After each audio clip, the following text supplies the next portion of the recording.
Welcome to Are We On Topic Yet by the Wild Wonder Collective. Where faith meets real life and nothing's off limits except perfection. We're your hosts, Dr. Melody, Mama Viv, and yours truly, Angie K. We're talking all things ministry, motherhood, marriage, mindset, and the messy moments in between. Here, the conversations are real, the grace is deep, and the coffee, well, hopefully it's still hot. So whether you're driving, multitasking, or hiding in the bathroom for 5 minutes of peace, grab your pen, grab your journal. Or let's be honest, your laundry basket, and join the convo. Let's get into it. Hi, welcome to Are We On Topic Yet? We are in season 5. Count them. Episode 7. What? Okay. I am your host, Dr. Melody, and we have Angie K and Mama Viv. And for those of you, I love Mama Viv and her. MV. She said this is going to catch on. It's going viral. I just feel like when we do some public appearances, there's going to be people in the audience throwing up that MV for her. Girl, please, I won't even be able to participate because I'll be falling out laughing. For those of you who are watching, you guys see this special little friend that we have here. It's my nephew, Nico. And I'm going to just tell you, he's here because we are actually moms, like in real life. And so Angie K needed to be a mom, but the goodness of the Lord, Angie K, tell them what our title is with Nico laying in your lap. It's funny because we're talking about the things we carry from childhood. And Nico decided that he did not want to go to sleep on his own and that he needed mommy. So here we are. Yes, I just feel like God was like, they need a live representation of childhood. So here we go, guys. What we're going to cover today. Woo. I'm not ready. Childhood was a classroom. Survival strategies turned personality traits. Family roles we never applied for. Early faith and authority imprints, the cost of carrying too much, and how God rewrites what formed us. I am going on record saying, what? Doesn't this just sound so fun? Doesn't it? Woo! Okay. Mama Viv, are you already crying? We haven't even started talking.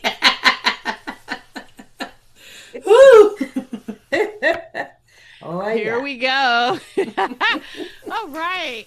So let's begin. Let's begin. Hold on. Let me just start my timer because we really need to cut off. Oh, yes, we do.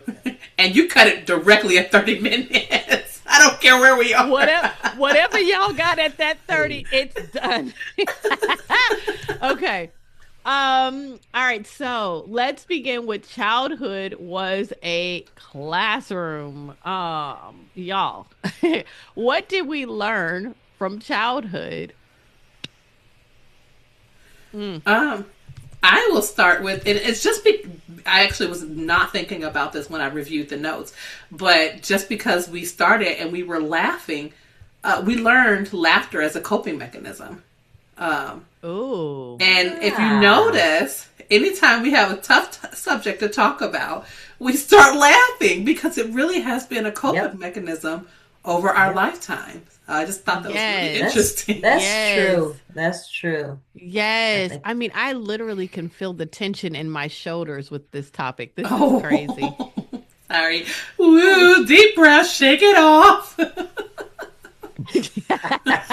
Okay, Baba Viv, what were you about to say? I was just thinking about the fact that I just realized that I was learning before I knew I was learning. I think we all were. Yeah. Yeah. I was learning before I knew I was learning. Picking up on little things that your parents do, that your siblings do, and whoever else comes into your life, picking up on those little things that may stick with you throughout life. Yeah. I think what you're saying goes so well with one of the notes that we had on our sheet today, which was many beliefs we hold today were absorbed and not chosen. Ah, Yes, yes, yes. And not necessarily yes. directly taught. You know what I'm Mm-hmm. saying? Because I've Mhm. learned so many things from childhood. Some things were directly taught, and many things were not. Many things were, this is just what you was either modeled or you just picked up in some kind of way. And I'm gonna tell you guys, and I'm just talking to y'all and also our friends out there listening. This is such a tough topic for me because most times I actually don't review the notes before we do them. I know it sounds crazy. That's me. Woo.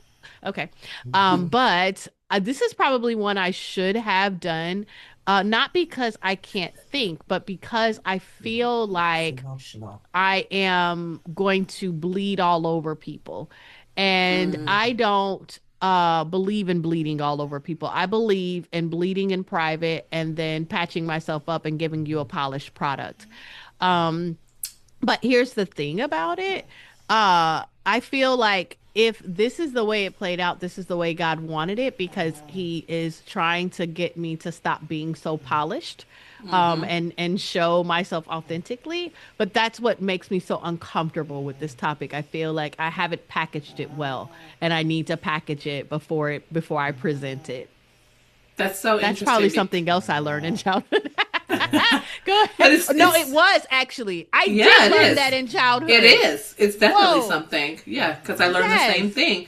But it's really interesting Yeah. because last night I got the impression of a ballerina in a music box, and her tool, it was like somebody grabbed the tool of her skirt and it was unraveling as she was turning. And it was like God was stripping away the performance and the polished version of that dancer. So that was just very interesting that you said that, and I had the impression last night. Yes. And Oh my gosh. Go ahead. Go ahead, Mama Viv. and when if you start taking away these things that you learn, you really don't know who you are. You Woo! sometimes you sometimes don't even know what you really like, Mm, You what's come don't. on. what's really real. Who are you? You It don't. What's can be inside of you? scary.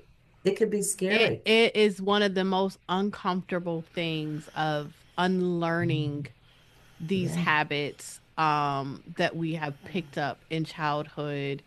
And I'm either combining topics or we're shifting one of the two. It doesn't matter at this point. Doesn't matter.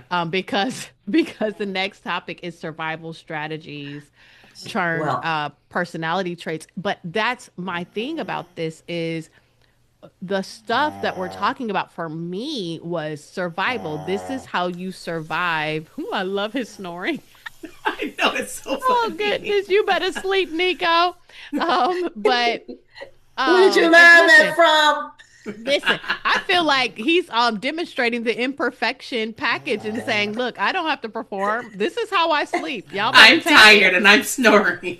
Yes.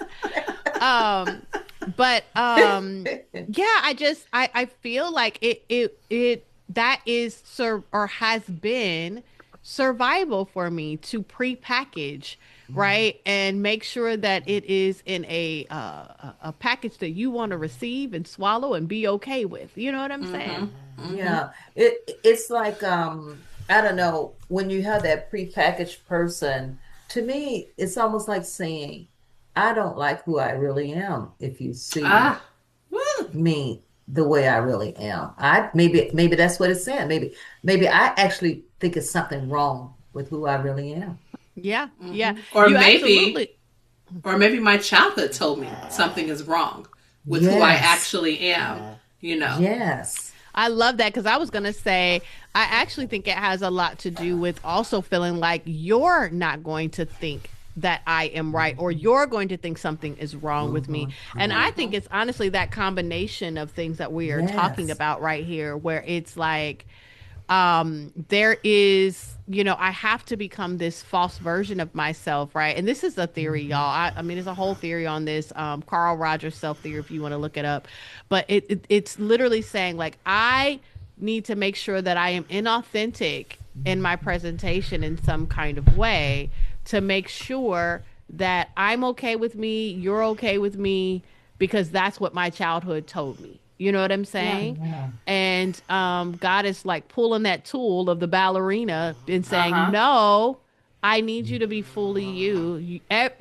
There's not." I remember when I asked God, "What is wrong with me?" And He was like, "There's nothing wrong with you." You know what I'm Mhm. saying? Mhm. Yeah. I Mhm. think that Uh, we have felt like everyone needs to be okay with who we are. oof, And when we felt the slightest bit of rejection because somebody wasn't okay with who you are, because just with life, not everyone's going to Mm-hmm. be okay with who you are. But when we feel that because we've been taught that everyone needs to be okay with who we are, we change or we hide. Oh, wow. girl, you stung me right there in the heart. I'm telling you, it stung me in the heart. I think hidden is my favorite one. Probably Um, mine too. Mhm. or running. I'll take either Yeah. one. I'll take either Yeah. one. Or at least I used And to because I'm transforming. Go ahead, Mama Viv. yeah, I'm just thinking, and I'm probably way off topic, but Oh, whatever. I feel like we had semi-normal lives. Okay. But what about the people who were in abusive situations or, went through something really horrible and carrying this? Dr. Melody, you have to explain why you're laughing because this could be misconstrued so badly. You not accept it that our situation is what you're describing. What? No. Uh, no, Probably should have I done. mean, Sorry, We probably Nico. should have done a name your childhood segment first. It seems. I'm I guess I sorry. had blocked all that Continue, out my Mama Viv. memory. I had blocked all that out my memory. But I have seen so many horrible, horrible, horrible. I mean, now our case was horrible. But I'm sorry. I tried to keep a straight face, but it I kept did going. And too, I and was then she just like, kept what? saying it, and I was like, okay. okay, I think I'm finished. Oh man, this is what happens when you Okay. don't read the notes Ooh, beforehand. You're listen. so authentic. Yeah, yeah. Yes. I just got really hot. and That and I don't that's even have her hot shoulders flashes. tension. That's her shoulders Wait, tension. wait, Okay. and I don't have hot flashes, so But Well, I'm gonna tell you, I understand because I feel like that there were things about our past that I really did have to come to an acceptance of, like that yeah, actually is what it is labeled, that is what it is called, because I would not have labeled it that if I had not sat down and really just said like this is what it is. yeah. I mean, if yeah, you don't sit there and think about what actually happened in your childhood, that's some true. of the realities can slap you in the face a little bit. Yeah. And and actually, I think I had skipped over your childhood and had gone to mine. Oh, okay. And that makes Okay. sense. Mm-hmm. I That really also do. I happens. really do. Mm-hmm. So I was like, oh yeah, Our childhood Okay. was a little bit different than yours. It's okay. Yes, just a smidge, just a smidge. But let me just say something about these personality traits with survival. What happens a lot of times is what the things that we adopt or adapt to be able to get through something, we actually Excuse me. hold on to that in our adult relationships, even if we don't need it anymore. Many times we may not need it anymore. And we're holding on to it because that is the way we have learned to function, right? And so Mm-hmm. I'll give you an example from me is that's why I said hiding or running because that running was my had become my specialty. I can leave at the drop of a dime, and I'm gonna make sure I can leave at the drop of a dime, because it was my way of protecting myself relationally from anything, including abuse. And so, but what that does is when you're not actually in a situation where you need to be able to go at the drop of a dime, is it causes insecurity inside of the person who knows that you might not be there any moment. And then it creates this weird dynamic between the two of you that is completely unhealthy, and it breeds bad behaviors, right, between the two people. And so that's just one. That's just one thing that, you know what I mean, people can do that becomes now like the way I operate, my personality, like we say, when it's not really your personality, it's what you did to survive. Yeah. Your protection becomes your limitation. Ooh, come on. That's so good. That's so good. That's good. Yeah. Yeah. Yeah. Well, let's slide into family roles we never applied for. Slide on in. Slide on in. I think that what you were just saying, Dr. Melody, it goes right here. I mean, not that anything goes in a certain place, but I'm just saying, the things that we have been labeled as, and the traits we've taken on because of the roles that we've either placed ourselves in or we have been placed in, those start coming out in our adult relationships. And it's not saying that all of those things are bad, but sometimes a lot of those things can be bad, because they're roles that you were kind of forced to take as opposed to who God made you to be, So that's just my thought on that. Give us an example of that, Angie K, if you have one, or Mama Biv, somebody. So, if you have a child, I'm trying not to be too specific so that no one is identified. But if you have a child who is very emotional and cries at the drop of a dime, it seems, and then you have other children who, play into that and speak into that and start speaking a negative identity instead of saying, oh, these are actually wonderful emotions that God created you with. But you start saying, like negative things about them being so emotional and, how they can't take anything and they're a wuss and, all these other things or whatever. And so now they've brought themselves into agreement with these roles that were never assigned to them. Okay, well, maybe I am a wuss. Maybe maybe my emotions are a bad thing, And so now, maybe they're trying not to be so emotional and they're not in tune with who God made them to be, which is an emotional being. And, so it can go that way with lots of roles that are assigned to us. That's just the first example that came to my mind. Yeah. Yeah. Let's see. I think I'll talk about the Mary and the Martha. Okay. And in my house, Mary was the one that was attending I was to Mary. Jesus.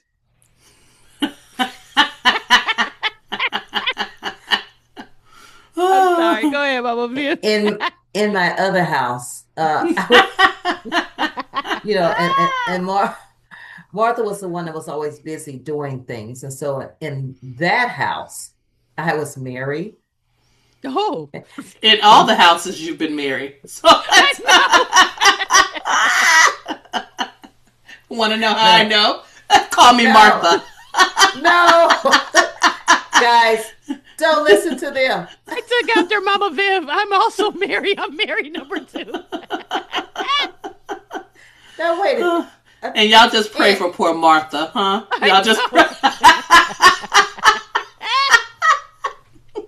Listen, Marthas are important. But we are. Anyway, yeah, because you keep things going. But and my sister was more like the Martha.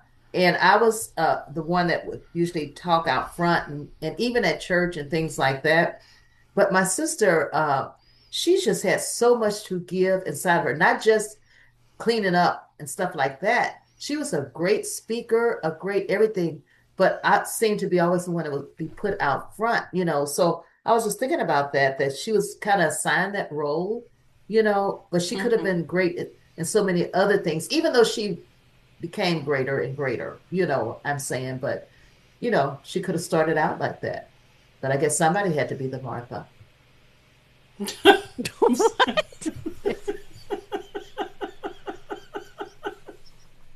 I just love how she said somehow she was put out there when she...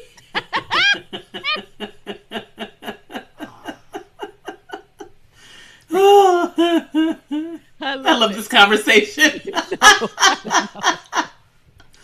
Oh, Yeah. well, that brings us to early faith and authority imprints. Oh, go ahead. Go I ahead. was just You going to wanted say to the say thing something else is about Mary that and Martha? no, I was just going to say that for all the Marthas out there who have grown up, you survived, and that is holy. Sorry. Yeah. Thank you. Thank you so much. Oh, sorry. Oh my We can continue. gosh. I love how I said, you want to say something about Mary and Martha? No. And Martha's? I know. Well, I wouldn't say anything about Mary, just Martha. Okay. Let's see. Okay. Where are we? I feel like I should start singing "Make Me a Bethany." Please don't. I'm All sorry. right. We're at early faith and authority imprints. Now, if you're like me, you're like, what are they talking about? Because I was. And then I read some more of the notes. So I'm going to just give you a little bit so you know what we're talking about. But This it episode's kind of wild. It's out of says, control. it says, how we experience authority often shapes how we view God. Okay, now you're tracking, right? You're tracking. Okay. Fear based obedience versus relational trust. All right, now let's jump in, ladies. I know nothing about this. What? Oh, well, I'm just going to tell you that whole, I'm just joking, guys. Go ahead. yeah, that whole how we experience authority shapes how we view God.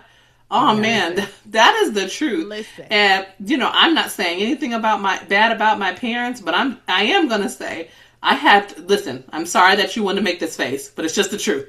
Now I've had to strip off several things that I learned from you all, to clear up the misrepresentation that I have of or had of God. And Me too. but it's not bad because y'all are not God. You know what I mean? Like y'all are my parents. That's it. You're Yes. not, this eternal perfect being. You're just it's just what it is. And so I'm sorry, I still love you. You all were wonderful parents. I adore you. I honor you in this moment. Tony and Vivica, thank you. Oh no, I don't know who her mama is. I was gonna say that now. Seriously, they were good parents. They weren't bad parents. Um, mom was incredible. Um, and I'm sure our I think children you're will probably overdoing say it. the same thing in some kind of capacity. But the Maybe. truth She's overdoing is it. that it's possible. But the truth is that yes, there were things that were picked up, right, about how I perceived how I needed to be in my childhood. And one of them, I've said it many times, is achievement based, right? That in particular with my father, who was very busy running a church and all the things, achievement is how you got his attention. If you did very well, got good grades or whatever, it was like you were on top of the world. And so that became a driving force for me, where I pursued achievement a lot. And that's why I have the all the accolades and all that kind of stuff. I didn't know that. It wasn't like a something on the conscious level where I was saying, "Oh, I want my dad's attention. Let me do this." But it was something that was embedded in me without me trying to have it embedded and without them trying to have it embedded, because I'm pretty sure my dad would say, "No, I love you regardless of whatever you achieve." But that is what happened. And as a result, it did impact how I related to God, and feeling like I had to run after things and do things for God in order to also gain the access, attention, and love for Him. And I had to relearn that. I had to relearn that. Yeah. um I will even say, even with God, because my father was my father pastor, it also impacts how I am relationally toward my pastors, which is also something I'm relearning and at this time, because God is doing some things and breaking some things within me.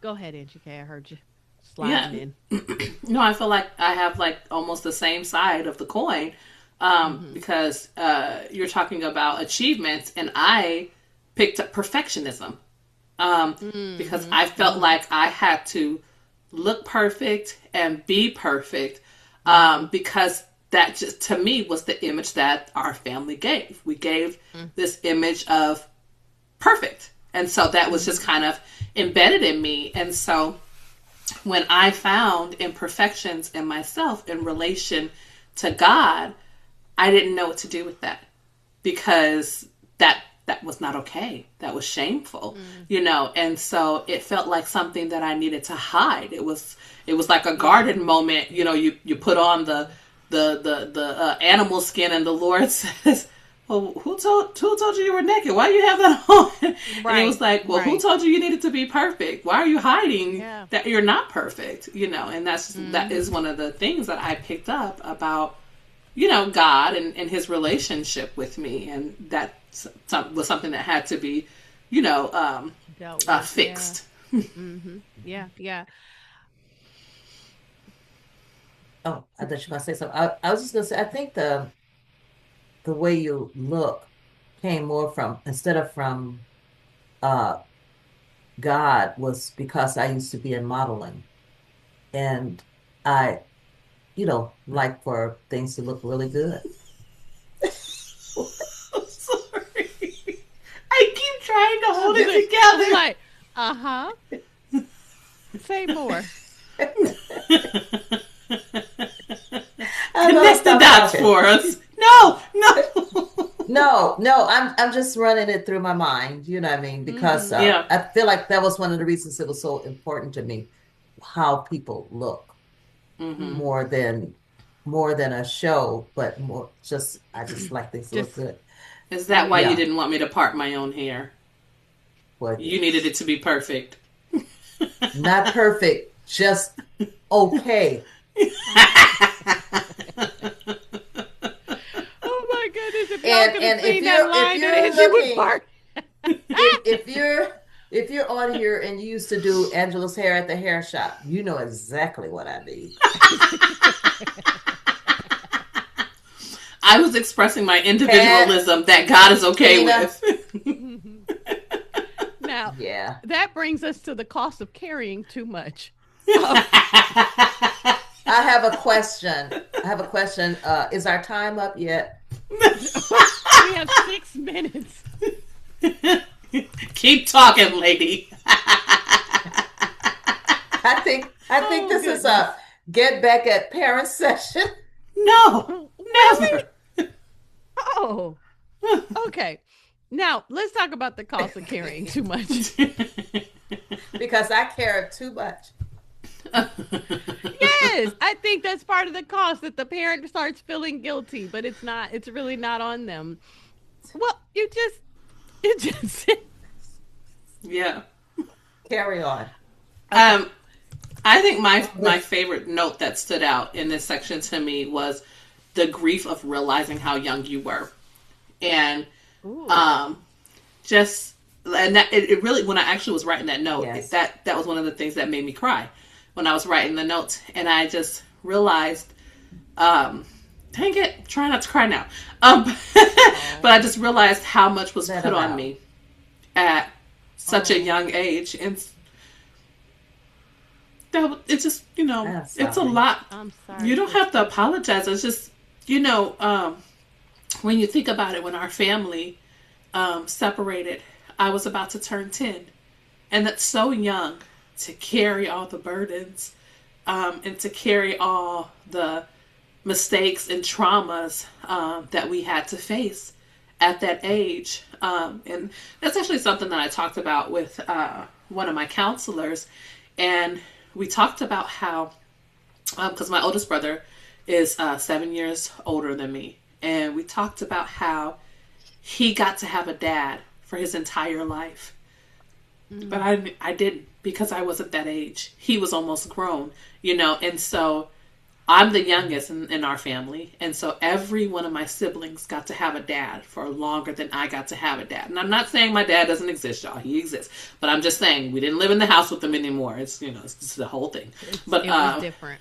Yes, it was different. And so, so y'all got to have the family dynamic. I'll phrase it that way. It's probably a better way to phrase it, for a longer time than I got to have, and that's something that can never be changed. You know what I mean? Now the Lord can come and He can restore, but that's something that can never be changed. Yeah, yeah. Yeah. Oh, And, I was just gonna quote a line from a play. I never wanted none of this for none of my family. She's serious, y'all. She said she's serious though. Serious. August Wilson, people. I actually just watched a documentary on him. Yeah. Oh wow. But I'm serious. I'm serious. I know you are. Yeah, yeah. I'll just say that it is very weighty. But I'm gonna slide us right into how God rewrites what formed us, because it is a heavy weight. It is a lot. We did carry a lot. If I sit here and think about it for real, I'm going to be in tears with Angie K. So I'm choosing not to. I'm just. I saw you just slid past that slide. Yeah, I was like, oh no, you're not going to take me down. But it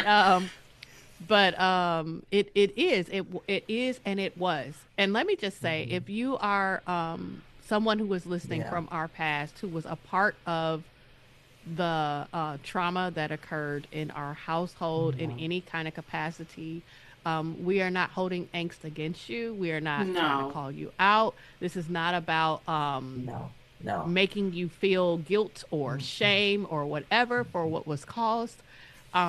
It's just our story. It just is. There's not a way to unwrite it, but God can rewrite it, and He can make it beautiful. And that is what has happened in our lives. When you look at the lives that we are living today, even the restoration of our family today. My mom and dad are not married anymore, and they have their own spouses, but we still gather as a family, and God has restored us and brought us together where we're able to embrace the things of today and shed the things of yesterday that were not effective for us today. Yeah.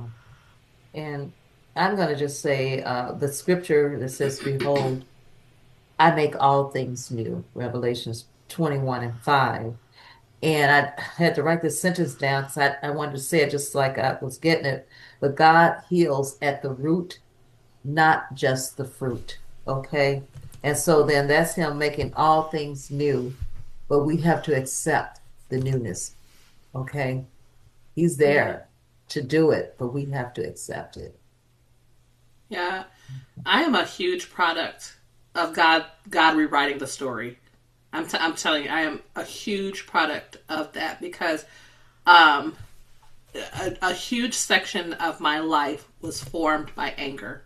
A huge section was formed by so much anger and just bitterness. And if you ask people, it's very hardcore. People still think I'm a hardcore. It's okay. But but the Lord has rewritten that anger and turned it into so much love and so much joy and such compassion. Like, I am such a compassionate person now. And he took all those things that were meant to kill me, to take me out, to change who He made me to be. And He was like, not so. Gonna take all those things and I'm gonna reshape it, and I'm going to use those things, not just take them away, but I'm going to use those things to make her into who she should be today, and make her into someone who can speak into people's lives who are in those situations, who have those feelings. Because healing isn't erasing your past, but it's redeeming it. Come on, come Yeah. on. And let me just say that you guys are literally seeing live God rewrite something in my own life right as we speak, because this like I've already said it and it's just the truth. This episode is so difficult because even as we're coming to a close, because we're getting ready to give a word of encouragement and close out. I'm thinking like, God, this is not packaged well. I don't like the way this episode went. That's what I'm thinking. Yeah. And Well, I'm I like, I certainly don't don't. and I don't like the package it's coming in, right? And this is God literally shedding me live and saying, it's the package you know what I mean? It's the package I created. And you got to Yeah. be okay with that, even though if it's not polished the way you feel comfortable. And so anyway, let's jump to encouragement and close this bad boy out so I can go cry somewhere. So my encouragement today is, and I'm going to read it because I just want to make sure I'm saying every thought that I had. You are allowed to release what once protected you, grieve what you didn't get, rewrite what you believed, and grow beyond what formed you. Okay, so I'm going to go next and say, you carried what you had to. Now carry only what is yours. Mm, And I'm going to say that shedding is painful today, but beautiful tomorrow. yeah. Okay. Ugh, this is a tough one, You guys. guys did good. You did so Listen, good. listen. I'll probably have to get an appointment after this, but I'm good. I think we all might need an appointment. Okay, a joint one. And Go ahead. oh, and I was just And gonna say, I just want to make sure they understand this. When you were saying we laugh when we cover things, or something like that, but we laugh because things are funny too. Oh, we yes. laugh all the time. Laughter is just embedded in us. But let me just say, many of us have an inner child who still needs to be healed. I do. So have compassion for your inner you who learned to carry so much. What is one thing you've been carrying from childhood that God may be inviting you to lay down? Guys, we want to hear from you. We'd love to walk with you by you just sharing your journey, as you see that us sharing our journey, although hard, is still healing and powerful. And so maybe that it can be that for you too. So we'd love to hear from you in the chat. Okay. Okay. What's coming next? Well, we're not going to go lighter. We're going to dig our heels in, and we're going to get into forgiveness without reconciliation. You can still say yay. How fun. If you all can see Dr. Melanie's face and Mama Biz's face. Yay. Y'all pray for Angie K, because I think they're going to kick me off the show. Pray Let's us take to a vote. Next episodes. Okay, it has been so much. I want to say fun, but it's been nice, guys. It's been nice. It's been so much healing. Huh? There we go. Oh, that's a good word. Walking with you through this episode, and thank you for listening. We will see you next time. Bye, everybody. Yes. Bye, guys. Well, you put the baby to sleep. That's another episode of Are We on Topic Yet from the Wild Wonder Collective. If today made you laugh or feel a little more seen, Go ahead and hit subscribe, share it with a friend, and leave us a review.